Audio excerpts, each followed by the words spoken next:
Iran menepati janjinya melakukan serangan balasan ke Israel imbas pejabat hingga petinggi militernya dibunuh Zionis.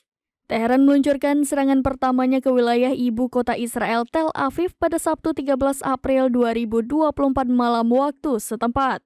Lebih dari 200 drone dan rudal balistik Iran menargetkan negara kesatuan Zionis tersebut. Meski demikian, tak sedikit rudal Iran yang diklaim berhasil dicegat dan digagalkan oleh Amerika Serikat maupun sistem pertahanan udara Yordania. Yordania berdalih pihaknya menembak jatuh rudal-rudal Iran lantaran mengancam keamanan dan melewati wilayah otonomi mereka. Mengutip Tribunnews.com pada Senin 15 April 2024, selain menembus jarak beribu-ribu mil, rudal Iran juga menghujani Israel bahkan melewati dua negara. Jarak serangan titik awal Iran ke Israel disebut setara dengan jarak Inggris ke Ukraina, yakni sekitar 1.100 mil atau sejauh 1.770 km.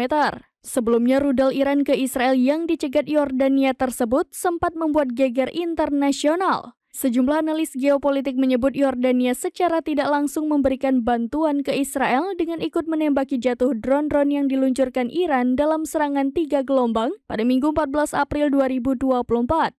Tudingan tersebut langsung dibantah oleh otoritas Yordania. Yordania menekankan hanya menembak benda asing apapun yang berada di wilayah udara mereka demi keamanan negaranya.